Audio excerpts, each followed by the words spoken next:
ಬಳ್ಳಾರಿ ಜೈಲಿನಲ್ಲಿ ಕೊಲೆ ಸಾರಥಿ ಒದ್ದಾಡ್ತಿದ್ದಾನೆ. ಪಾಪಿ ದರ್ಶನ್ ಬಿಡಿಸೋದಕ್ಕೆ ಪತ್ನಿ ಪರದಾಡ್ತಿದ್ದಾಳೆ. ನಿನ್ನೆ ಜಾಮೀನು ಅರ್ಜಿಗೆ ದರ್ಶನ್ರಿಂದ ಸಹಿ ಹಾಕಿಸಲಾಗಿದೆ ಅಂತೆ. ಸೋಮವಾರ ಬೇಲ್ಗೆ ಅರ್ಜಿ ಸಲ್ಲಿಕೆ ಆಗುವ ಸಾಧ್ಯತೆ ಇದೆ. 57ನೇ ಸೆಷನ್ಸ್ ಕೋರ್ಟ್ಗೆ ಅರ್ಜಿ ಸಲ್ಲಿಸಲಿದ್ದಾರೆ ದರ್ಶನ್ ಪರ ವಾದ ಮಾಡಲಿದ್ದಾರೆ ವಕೀಲರು. ಬಟ್ ಯಾರವರು ಅನ್ನೋದು ಪ್ರಶ್ನೆ. ವಕೀಲರು ಯಾರು ಅನ್ನೋ ಮಾಹಿತಿ ಇನ್ನೂ ಕೂಡ ರಹಸ್ಯವಾಗಿದೆ. ಕಾರಣ ಆರಂಭದಲ್ಲಿ CV ನಾಗೇಶ್ ಅವರ ಹೆಸರು ಕೇಳೋದಕ್ಕೆ ಸಿಕ್ತು. ಬಟ್ ಆ ನಂತರ ಅವ್ರು ಎಲ್ಲೂ ಕೂಡ ಕಾಣಿಸ್ಕೊಳ್ಳಿಲ್ಲ. ಮನೆ ಊಟದ ಅರ್ಜಿ ಸಲ್ಲಿಕೆ ಆದಾಗ ಪ್ರಭುಲಿಂಗ ನಾವದಿಗೆ ಅವರು ಕಾಣಿಸ್ಕೊಂಡ್ರು. ಮನೆ ಊಟ ಸಿಗ್ಲೇ ಇಲ್ಲ. ಬಟ್ ಈಗ ಜಾಮೀನಿನ ವಿಚಾರಕ್ಕೆ ಸಂಬಂಧಪಟ್ಟಂತೆ ಯಾರು ಇವರ ಪರವಾಗಿ ವಕಾಲತ್ತು ವಹಿಸಬಹುದು ಅನ್ನೋದು ಪ್ರಶ್ನೆ. ಯಾರು ಕೂಡ ಅಷ್ಟು ಸ್ಟ್ರಾಂಗೆಸ್ಟ್ ಫೇಮಸ್ ವಕೀಲರು ಇಲ್ಲಿ ತನಕ ಮುಂದೆ ಬಂದಿಲ್ಲ. ಕಾರಣ ಈಗ ಚಾರ್ಜ್ ಶೀಟ್ ಸಲ್ಲಿಕೆ ಆಯ್ತಲ್ಲ, ಮೋಸ್ಟ್ಲಿ ಈ ಕೊಲೆಯ ಭೀಕರತೆಯನ್ನ ಕಂಡು ಯಾವ ವಕೀಲರು ಕೂಡ ಮುಂದೆ ಬರ್ತಾ ಇಲ್ವಾ, ದರ್ಶನ್ ಪರ ವಕಾಲತ್ತು ವಹಿಸ್ಕೊಳ್ತಿಲ್ವಾ, ಈ ಪ್ರಶ್ನೆಯು ಕೂಡ ಈ ಹಿಂದಿನಿಂದಲೇ ಕಾಡ್ತಾ ಇದೆ. ಈ ಬಗ್ಗೆ ಮತ್ತಷ್ಟು ಡೀಟೇಲ್ಸ್ ಅನ್ನ ಕೊಡ್ತಾ ಹೋಗ್ತಾರೆ ನಮ್ಮ ಪ್ರತಿನಿಧಿ ನಾಗರಾಜ್. ನೇರ ಸಂಪರ್ಕದಲ್ಲಿ ಜಾಯಿನ್ ಆಗ್ತಿದ್ದಾರೆ. ನಾಗರಾಜ್, ಚಾರ್ಜ್ ಶೀಟ್ ಸಲ್ಲಿಕೆ ಆಗಬೇಕು ಅಂತ ಕಾಯ್ತಾ ಇದ್ರು ಆರೋಪಿಗಳು, ಸಲ್ಲಿಕೆ ಆಯ್ತು. ಬಟ್ ಈಗ ಜಾಮೀನಿಗಾಗಿ ಅರ್ಜಿ. ಆದ್ರೆ ಕ್ಯೂರಿಯಾಸಿಟಿ ಇರೋದು ದರ್ಶನ್ ಪರ ಯಾರು ವಕೀಲರು ವಾದ ಮಂಡನೆ ಮಾಡಬಹುದು ಅಂತ. CV ನಾಗೇಶ್ ಅವರೇ ಕನ್ಫರ್ಮಾ ಅಥವಾ ಬೇರೆ ಯಾರಾದ್ರೂ ಬರಬಹುದಾ, ಹೇಗೆ ಅಂತ? ಶ್ರುತಿ, ಆ ಬಗ್ಗೆ ಸದ್ಯಕ್ಕೆ ಇನ್ನೂ ಯಾವುದೇ ಒಂದು ವಿಚಾರ ಸ್ಪಷ್ಟಗೊಂಡಿಲ್ಲ. ಯಾಕಂತಂದರೆ ದರ್ಶನ್ ಆಪ್ತವಲಯದಿಂದ ಬರ್ತಾ ಇರ್ತಕ್ಕಂಥ ಮಾಹಿತಿ ಪ್ರಕಾರ ಇನ್ನೂ ವಕೀಲರು ಯಾರು ವಾದವನ್ನು ಮಂಡಿಸ್ತಾರೆ, ಅದು ಮೊದಲಿಗೆ ಏನು ಸೆಷನ್ಸ್ ನ್ಯಾಯಾಲಯದಲ್ಲಿ ಒಂದು ಜಾಮೀನಿಗೆ ಅರ್ಜಿಯನ್ನು ಸಲ್ಲಿಕೆ ಮಾಡ್ತಾರೆ ಆ ವೇಳೆಯಲ್ಲಿ ಯಾರು ವಾದ ಮಾಡ್ತಾರೆ, ಅಥವಾ ಅಲ್ಲಿ ರಿಜೆಕ್ಟ್ ಆದರೆ ಹೈಕೋರ್ಟ್ಗೆ ಹೋದಂಥ ಸಂದರ್ಭದಲ್ಲಿ ಯಾರು ವಾದವನ್ನು ಮಾಡಬೇಕು, ಈ ಬಗ್ಗೆ ಇನ್ನೂ ಅಂತಿಮವಾಗಿ ನಿರ್ಧಾರ ಆಗಿಲ್ಲ ಅನ್ನೋ ಮಾತುಗಳು ದರ್ಶನ್ ಆಪ್ತವಲಯದಿಂದ ಗೊತ್ತಾಗ್ತಾ ಇರ್ತಕ್ಕಂಥದ್ದು. ಇನ್ನು ಸೋಮವಾರ ದರ್ಶನ್ 57ನೇ CCH ನ್ಯಾಯಾಲಯಕ್ಕೆ ಅರ್ಜಿಯನ್ನು ಹಾಕ್ತಾರೆ ಜಾಮೀನು ಕೋರಿ ಅಂತೇಳಿ ಒಂದು ಕಡೆ. ಆದರೆ ಇಲ್ಲಿರ್ತಕ್ಕಂಥ ಪ್ರಶ್ನೆ ಒಂದು ಕಡೆ, ಈಗಾಗಲೇ ದರ್ಶನ್ ಮನೆ ಊಟ ಅರ್ಜಿಗೆ ಸಂಬಂಧಿಸಿದಂತೆ ಹಿರಿಯ ವಕೀಲ ಪ್ರಭುಲಿಂಗ ನಾವದಗಿ ವಾದವನ್ನು ಮಾಡ್ತಾ ಇದ್ದಾರೆ. ಅಲ್ಲದೆ ಅವರು ಏನು ಮ್ಯಾಜಿಸ್ಟ್ರೇಟ್ ಕೋರ್ಟ್ಗೆ ಅರ್ಜಿಯನ್ನು ಸಲ್ಲಿಸಿದಂಥ ಸಂದರ್ಭದಲ್ಲಿ ಬೇರೊಬ್ಬ ವಕೀಲರು ವಾದವನ್ನು ಮಾಡಿದರು. ಹೀಗಾಗಿ ಸಾಕಷ್ಟು ಕುತೂಹಲ ಇದೆ, ಯಾವ ವಕೀಲರು ದರ್ಶನ್ ಪರ ಜಾಮೀನಿಗೆ ವಾದವನ್ನು ಮಂಡಿಸಲಿಕ್ಕೆ ನ್ಯಾಯಾಲಯಕ್ಕೆ ಬರ್ತಾರೆ. ಯಾಕಂದರೆ ಈ ಹಿಂದೆ CV ನಾಗೇಶ್ ಇವರ ಪರವಾಗಿ ವಾದವನ್ನು ಮಾಡ್ತಾರೆ ಅನ್ನೋ ಮಾತುಗಳು ಕೇಳಿಬಂದಿದ್ವು. ಅವರ ಪತ್ನಿ ವಿಜಯಲಕ್ಷ್ಮಿ ಕೂಡ ಹೋಗಿ ಅವರನ್ನು ಒಮ್ಮೆ ಭೇಟಿಯಾಗಿದ್ದರು. ಆದರೆ ಅವರ ಮನೆ ಊಟ ಅರ್ಜಿ ವಿಚಾರಣೆಯ ಸಂದರ್ಭದಲ್ಲಿ ಎಲ್ಲೂ ಸಹ CV ನಾಗೇಶ್ ಕಾಣಿಸ್ಕೊಳ್ಳಲಿಲ್ಲ. ಅಲ್ಲದೆ ಅವರು ಈ ಒಂದು ಪ್ರಕರಣದಲ್ಲಿ ವಾದ ಮಾಡೋ ಸಾಧ್ಯತೆ ಕಡಿಮೆ ಇದೆ ಅಂತೇಳಿ ದರ್ಶನ್ ವಲಯದಿಂದ ಮಾತುಗಳು ಕೇಳಿ ಬರ್ತಾ ಇರ್ತಕ್ಕಂಥದ್ದು. ಹೀಗಾಗಿ ಸಾಕಷ್ಟು ಕುತೂಹಲ ಇರ್ತಕ್ಕಂಥದ್ದು. ದರ್ಶನ್ ಏನು ಸೋಮವಾರ ಜಾಮೀನಿಗೆ ಅರ್ಜಿಯನ್ನು ಹಾಕ್ತಾರೆ, ಆದರೆ ಅವರ ಪರ ಯಾವ ವಕೀಲರು ವಾದವನ್ನು ಮಾಡ್ತಾರೆ ಅಂತೇಳಿ ಇನ್ನೂ ಕುತೂಹಲ ಇರ್ತಕ್ಕಂಥದ್ದು. ಶ್ರುತಿ, ನಾಗರಾಜ್, ಅಷ್ಟು ಈಸಿನ ಈಗ ಜಾಮೀನಿನ ಮೊರೆ ಹೋದ್ರೆ ತಕ್ಷಣ ಜಾಮೀನು ಸಿಕ್ಕಿಬಿಡುತ್ತೆ ಅನ್ನೋ ರೀತಿಯಲ್ಲಿ ಕಾಣಿಸ್ತಾ ಇಲ್ಲ. ಚಾರ್ಜ್ ಶೀಟ್ ನಲ್ಲಿ ಉಲ್ಲೇಖ ಆಗಿರುವಂತಹ ಸಾಕ್ಷಿಗಳಿರಬಹುದು, ಅಂಶಗಳನ್ನ ಗಮನಿಸ್ತಾ ಹೋದ್ರೆ ಎಷ್ಟು ದೊಡ್ಡ ಮಟ್ಟದ ಸ್ಟ್ರಗಲ್ ಇದೆ ನಟ ದರ್ಶನ್ ಅವ್ರಿಗೆ ಜಾಮೀನು ಪಡೆದುಕೊಳ್ಳೋದಕ್ಕೂ ಕೂಡ. ಖಂಡಿತ ಶ್ರುತಿ, ಏನು ಒಂದು ಕಡೆ ಏನು ನಟ ದರ್ಶನ್ ವಿರುದ್ಧ ಪೊಲೀಸರು ಸಲ್ಲಿಸಿರ್ತಕ್ಕಂಥ 3991 ಪುಟಗಳ ಚಾರ್ಜ್ ಶೀಟ್ ಏನಿದೆ, ಇದರಲ್ಲಿ ಸಾಕಷ್ಟು ಸಾಕ್ಷ್ಯಗಳಿದ್ದಾವೆ. ಇದು ಒಂದು ಕಡೆ ಅಂಶ. ಸಾಕಷ್ಟು ಸ್ಟ್ರಾಂಗ್ ಆಗಿ ಎವಿಡೆನ್ಸ್ಗಳನ್ನು ಕಲೆಕ್ಟ್ ಮಾಡಿದ್ದಾರೆ. ಪ್ರತಿಯೊಂದು ಅಂಶವನ್ನು ಗಮನದಲ್ಲಿಟ್ಕೊಂಡು ಪ್ರಾಸಿಕ್ಯೂಷನ್ ಅವರು ಒಂದು ಚಾರ್ಜ್ ಶೀಟನ್ನು ಸಿದ್ಧತೆ ಮಾಡಿದ್ದಾರೆ ಅನ್ನೋದು ಒಂದು ಅಂಶ. ಆದರೆ ಈ ಒಂದು ವಿಚಾರ, ರೇಣುಕಾಸ್ವಾಮಿ ಕೊಲೆ ವಿಚಾರ ಜನಮಾನಸದಲ್ಲಿ ಸಾಕಷ್ಟು ಚರ್ಚೆಗೆ ಆಗ್ತಾ ಇರ್ತಕ್ಕಂಥದ್ದು, ಮಾಧ್ಯಮಗಳಲ್ಲಿ ವರದಿ ಆಗ್ತಾ ಇರ್ತಕ್ಕಂಥದ್ದು. ಇದು ಸಹ ಕೋರ್ಟ್ನಲ್ಲಿ ಕೌಂಟ್ ಆಗುತ್ತೆ. ಆರೋಪಿಗೆ ಜಾಮೀನು ಕೊಡಬೇಕಾದ್ರೆ ಜನಮಾನಸದಲ್ಲಿ ಇಷ್ಟು ಚರ್ಚೆ ಆಗಿ ಇಷ್ಟು ವಿರೋಧ ಭಾಸವಾಗಿ ಇವರು ವಿರೋಧ ಮಾತುಗಳು ಕೇಳಿ ಬರ್ತಾ ಇರೋದ್ರಿಂದ ಇದು ಸಹ ದೊಡ್ಡ ಮಟ್ಟದ ಎಫೆಕ್ಟ್ ಆಗುವಂಥದ್ದು. ಹೀಗಾಗಿ ದರ್ಶನ್ಗೆ ಏನು ಜಾಮೀನು ಅಂತೇಳಿ ಅರ್ಜಿಯನ್ನು ಹಾಕಿದ್ರೂ ಸಹ ಅವ್ರಿಗೆ ಅಷ್ಟು ಸುಲಭವಾಗಿ ಜಾಮೀನು ಸಿಗೋ ಸಾಧ್ಯತೆ ಕಡಿಮೆ. ಯಾಕಂತಂದರೆ ಅದು ಸೆಷನ್ಸ್ ಕೋರ್ಟ್ನಲ್ಲಂತೂ ಜಾಮೀನು ಕೊಡಲ್ಲ. ಈಗಾಗಲೇ ಏನು ಪವಿತ್ರ ಗೌಡ ಸೇರಿದಂತೆ 4 ಜನ ಆರೋಪಿಗಳ ಜಾಮೀನು ಅರ್ಜಿಯನ್ನು ಸೆಷನ್ಸ್ ಕೋರ್ಟ್ ತಿರಸ್ಕರಿಸಿದೆ. ಅಲ್ಲದೆ ಪವಿತ್ರ ಗೌಡ ಹೈಕೋರ್ಟ್ಗೆ ಈಗಾಗಲೇ ಜಾಮೀನು ಕೋರಿ ಅರ್ಜಿಯನ್ನು ಸಹ ಹಾಕಿರ್ತಕ್ಕಂಥದ್ದು. ಈ ನಿಟ್ಟಿನಲ್ಲಿ ಏನು ಈ ಒಂದು ದರ್ಶನ್ ಅರ್ಜಿಯನ್ನು ಸಲ್ಲಿಕೆ ಮಾಡಿದ್ರು ಸಹ ಅವರಿಗೆ ಹೈಕೋರ್ಟ್ನಲ್ಲಿ ಜಾಮೀನು ಸಿಗುತ್ತಾ ಅಥವಾ ಹೈಕೋರ್ಟ್ನಲ್ಲಿ ಸಿಗದೆ ಸುಪ್ರೀಂ ಕೋರ್ಟ್ಗೆ ಹೋಗಬೇಕಾಗುತ್ತಾ ಅನ್ನೋದು ಪ್ರಶ್ನೆ ಇರ್ತಕ್ಕಂಥದ್ದು. ಯಾಕಂತಂದರೆ ಈ ಹಿಂದೆ ಒಂದು ಡ್ರಗ್ಸ್ ಕೇಸಲ್ಲಿ ಒಬ್ಬ ನಟಿ ಇದೇ ರೀತಿಯಾಗಿ ಜನಮಾನಸದಲ್ಲಿ ಸಾಕಷ್ಟು ಚರ್ಚೆ ಆಗಿತ್ತು. ಆಕೆಗೆ ಹೈಕೋರ್ಟ್ನಲ್ಲಿ ಜಾಮೀನು ಸಿಗಲ್ಲ, ಕೊನೆಗೆ ಸುಪ್ರೀಂ ಕೋರ್ಟ್ನಲ್ಲಿ ಜಾಮೀನನ್ನು ಪಡೆದುಕೊಳ್ಳುವಂಥದ್ದು. ಹೀಗಾಗಿ ಇದು ಸಹ ಸಾಮಾಜಿಕ ವಲಯದಲ್ಲಿ ಸಾಕಷ್ಟು ಚರ್ಚೆ ಆಗ್ತಾ ಇದೆ. ಹೀಗಾಗಿ ದರ್ಶನ್ಗೆ ಜಾಮೀನು ಯಾವಾಗ ಸಿಗುತ್ತೆ ಅನ್ನೋದು ಸದ್ಯಕ್ಕೆ ದೊಡ್ಡ ಪ್ರಶ್ನೆಯಾಗಿ ಇರ್ತಕ್ಕಂಥದ್ದು. ಶ್ರುತಿ, ಓಕೆ ನಾಗರಾಜ್, ಧನ್ಯವಾದಗಳು ತಮ್ಮೆಲ್ಲ ಮಾಹಿತಿಗೆ.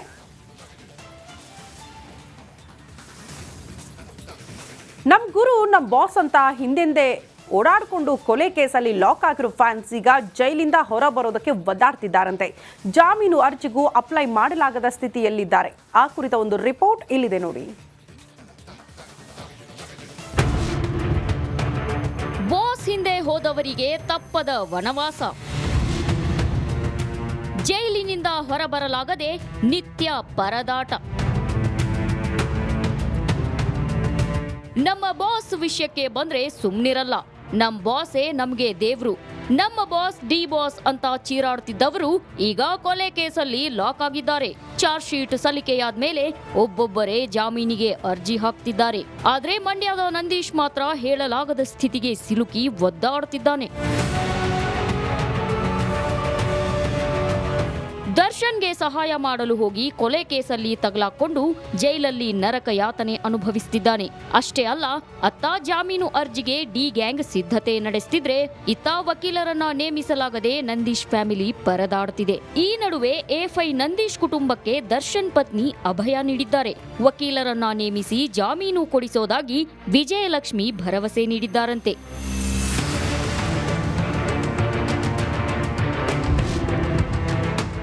ನಂದೀಶ್ ಕುಟುಂಬದ ಜೊತೆ ನಿಂತ ವಿಜಯ. ಇತ್ತೀಚೆಗಷ್ಟೇ ವಿಜಯಲಕ್ಷ್ಮಿ ಭೇಟಿಯಾದ ನಂದೀಶ್ ಕುಟುಂಬ ಬೇಲ್ ವಿಚಾರವಾಗಿ ಚರ್ಚೆ ನಡೆಸಿದ್ದರಂತೆ. ಬೆಂಗಳೂರಿನಲ್ಲಿ ಭೇಟಿಯಾಗಿ ಕೆಲಕಾಲ ಮಾತುಕತೆ ನಡೆಸಿದ್ದಾರೆ. ದರ್ಶನ್ ಪತ್ನಿ ವಿಜಯಲಕ್ಷ್ಮಿ ಬಳಿ ನಂದೀಶ್ ಅಕ್ಕ ನಂದಿನಿ ಅಳಲು ತೋಡಿಕೊಂಡಿದ್ದಾರೆ. ಹೀಗಾಗಿ ಜಾಮೀನು ಕೊಡಿಸುವ ವಿಚಾರದಲ್ಲಿ ವಿಜಯಲಕ್ಷ್ಮಿ ಭರವಸೆಯ ಮಾತು ಆಡಿದ್ದಾರಂತೆ.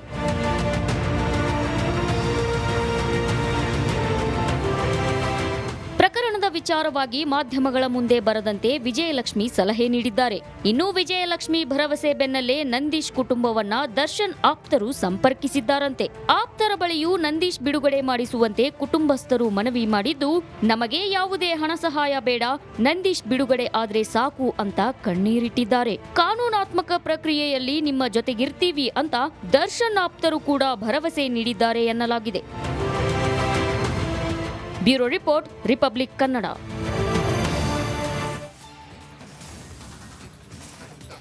ಪಾಪಿ ಪತಿಗಾಗಿ ಪತ್ನಿ ಸಂಕಟ ಅನುಭವಿಸುತ್ತಿದ್ದಾರೆ. ಕಟ್ಟಿಕೊಂಡ ತಪ್ಪಿಗೆ ನಿತ್ಯ ಜೈಲಿಗೆ ಅಲ್ದಾಡ್ತಿದ್ದಾರೆ. ಅತ್ತ ವಿಜಯಲಕ್ಷ್ಮಿ ನೋಡ್ತಿದ್ದಂತೆ ಕಾಟೇರ ಕೂಡ ಕಣ್ಣೀರ್ ಹಾಕಿದ್ದಾನಂತೆ.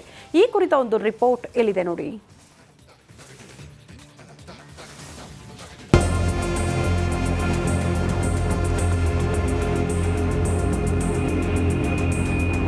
ಹೊರಗೆ ನೋಡಲು ಐಷಾರಾಮಿ ಕಾರ್ನಲ್ಲಿ ಬಳ್ಳಾರಿ ಜೈಲಿಗೆ ಪತ್ನಿ ಎಂಟ್ರಿ. ವಿಜಯಲಕ್ಷ್ಮಿ ತಂದ ಪ್ರತಿ ಬ್ಯಾಗ್ ಪರಿಶೀಲಿಸಿದ ಸಿಬ್ಬಂದಿ. ಅರ್ಧಾಂಗಿ ನೋಡಲು ಸಂದರ್ಶಕರ ಕೊಠಡಿಗೆ ಬಂದ ಡೆವಿಲ್. ಕೊನೆಗೆ ಅಬ್ಬೆ ಪಾರಿಯಂತೆ ತನ್ನ ಬ್ಯಾಗ್ ಅನ್ನ ತಾನೇ ತೆಗೆದುಕೊಂಡು ಹೋದ ದಾಸ. ಬಳ್ಳಾರಿ ಕಾರಾಗೃಹದಲ್ಲಿ ಪೊರ್ಕಿ ವಿಲವಿಲ.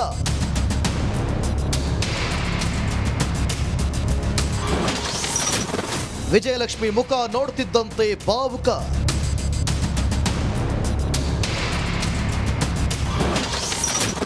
ಜಾಮೀನು ಅರ್ಜಿಗೆ ಸಹಿ ಮಾಡಿಸಿಕೊಂಡ ಪತ್ನಿ.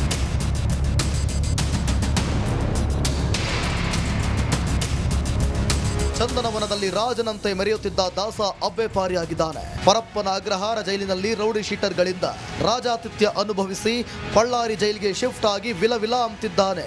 ಊಟ ನಿದ್ರೆ ಬಿಟ್ಟು ಪರದಾಡುತ್ತಿದ್ದಾನೆ. ಜೈಲು ಕಂಬಿಗಳ ಹಿಂದೆ ನೆರಳುತ್ತಿರುವ ಪೊರ್ಕಿ ಪತಿ ನೋಡಲು ವಿಜಯಲಕ್ಷ್ಮಿ ಹಾಗೂ ದಾಸನ ಸಹೋದರ ದಿನಕರ್ ತೂಗುದೀಪ್ ಓಡೋಡಿ ಬಂದರು. ಬಳ್ಳಾರಿ ಜೈಲಿನ ಸಂದರ್ಶಕರ ಕೊಠಡಿಯಲ್ಲಿ ಡೆವಿಲ್ನ ಭೇಟಿಯಾದ ಪತ್ನಿ ಧೈರ್ಯ ತುಂಬಿದ್ದಾರೆ. ಇತ್ತ ಸಹೋದರನನ್ನ ನೋಡುತ್ತಿದ್ದಂತೆ ಭಾವುಕನಾದ ಕಾಟೇರ ದಿನಕರ್ನ ತಬ್ಬಿಕೊಂಡು ಕಣ್ಣೀರಿಟ್ಟಿದ್ದಾರೆ. ಚಾರ್ಜ್ ಶೀಟ್ ಸಲ್ಲಿಕೆ ಬಳಿಕ ಜಾಮೀನಿಗೆ ಸಿದ್ಧತೆ ಮಾಡಿಕೊಂಡಿರುವ ಮಡದಿ ಪೊರ್ಕಿಯಿಂದ ಜಾಮೀನಿಗೆ ಸಹಿ ಪಡೆದಿದ್ದಾರೆ. ಪತ್ನಿ ತಂದಿದ್ದ ಬ್ರೆಡ್, ಬನ್, ಬಿಸ್ಕೆಟ್ ಬ್ಯಾಗ್ ಪಡೆದು ಕಣ್ಣೀರು ಹಾಕುತ್ತಲೇ ಅಬ್ಬೆ ಪಾರಿಯಂತೆ ಸೆಲ್ನತ್ತ ಹೆಜ್ಜೆ ಹಾಕಿದ್ದಾನೆ. ಬಳ್ಳಾರಿ ಸೆಂಟ್ರಲ್ ಜೈಲು ಊಟದ ಮೆನುವಿಗೆ ಹೊಂದಿಕೊಳ್ಳಲಾಗಿದೆ. ಬಿಳಿ ಗಡ್ಡ ಬಿಟ್ಟಿದ್ದಾನೆ. ಕಟ್ ಮಸ್ತ್ ಬಾಡಿ ಹೊಂದಿದ್ದ ದುರ್ಯೋಧನ ವಿಲವಿಲ ಅಂತಿದ್ದಾನೆ. ರೇಣುಕಾ ರಾಧ್ಯ, ರಿಪಬ್ಲಿಕ್ ಕನ್ನಡ, ಬಳ್ಳಾರಿ.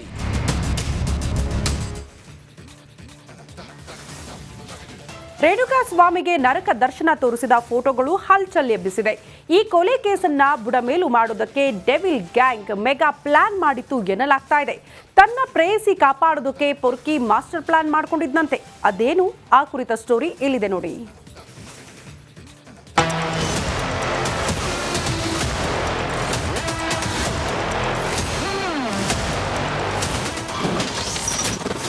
ನಾಶಕ್ಕೆ ಡೆವಿಲ್ ಮಾಡಿದ್ದು ಮಾಸ್ಟರ್ ಪ್ಲಾನ್.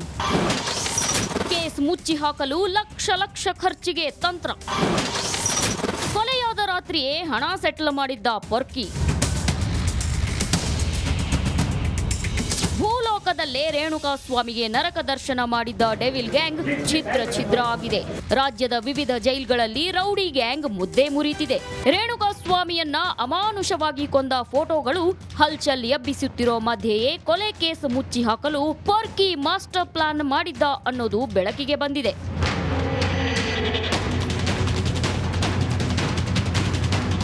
ಎಷ್ಟೇ ಹಣ ಖರ್ಚಾದ್ರೂ ಪರವಾಗಿಲ್ಲ, ನನ್ನ ಮತ್ತು ನನ್ನ ಪ್ರೇಯಸಿ ಪವಿತ್ರ ಗೌಡ ಹೆಸರು ಬರಬಾರದು. ಇದಕ್ಕೋಸ್ಕರ ಲಕ್ಷ ಖರ್ಚು ಮಾಡೋದಾಗಿ ಹೇಳಿದ್ನಂತೆ. ರೇಣುಕಾ ಸ್ವಾಮಿ ಕೊಲೆಯಾದ ರಾತ್ರಿಯೇ ಹಣ ಸೆಟ್ಲ್ ಮಾಡಿದ್ನಂತೆ. ತನ್ನ ಬಳಿ ಹಾಗೂ ಮಾಜಿ ಕಾರ್ಪೊರೇಟರ್ ಬಳಿ ಹಣ ಪಡೆದುಕೊಟ್ಟಿದ್ದನಂತೆ ಈ ಪೊರ್ಕಿ. ಕಾಟೇರನ ಮನೆಯಿಂದ ವಿನಯ್ ಹಣ ತೆಗೆದುಕೊಂಡು ಹೋಗ್ತಿರೋ ದೃಶ್ಯ ಸಿಸಿಟಿವಿಯಲ್ಲಿ ಸೆರೆಯಾಗಿದೆ.